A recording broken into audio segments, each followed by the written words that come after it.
ఈ ఒక్కరోజు నాగదేవతలను పూజిస్తే మీ జీవితంలో ఉన్న అడ్డంకులన్నీ తొలగిపోతాయని మీకు తెలుసా?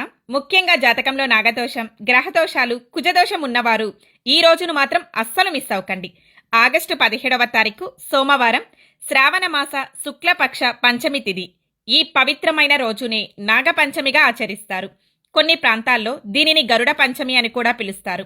నాగపంచమి రోజున నాగదేవతలను భక్తి శ్రద్ధలతో పూజించడం ఎంతో విశేషమైనదిగా భావిస్తారు.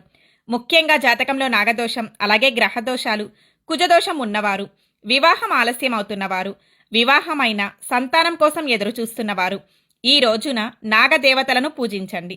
అయితే పూజ ఎలా చేయాలి, ఏ మంత్రం జపించాలి అంటే మీకు దగ్గరలో ఉన్న సుబ్రహ్మణ్యేశ్వర స్వామివారి ఆలయానికి వెళ్ళండి. లేదా జంట నాగశిలలు ఉన్న చోట పుట్ట దగ్గర పూజ చేయవచ్చు. నాగదేవతలకు పాలతో అభిషేకం చేసి పసుపు కుంకుమ సమర్పించి పువ్వులతో పూజ చేయండి. మట్టి పుట్ట ఉంటే పుట్ట చుట్టూ భక్తితో ప్రదక్షిణలు చేసి పూజ చేయండి. ఆ తరువాత ఇప్పుడు చెప్పబోయేటటువంటి ఈ శక్తివంతమైన మంత్రాన్ని 108 సార్లు భక్తి శ్రద్ధలతో జపించండి. ఆ మంత్రం ఏమిటి అంటే, ఓం సర్పదేవతాభ్యో నమః. ఆలయానికి వెళ్లే అవకాశం లేనివారు ఇంట్లోనే నాగదేవతలను స్మరించుకొని ఈ మంత్రాన్ని 108 సార్లు జపించవచ్చు. ఈ మంత్రానికి ఉన్న శక్తి అంతులేనిది.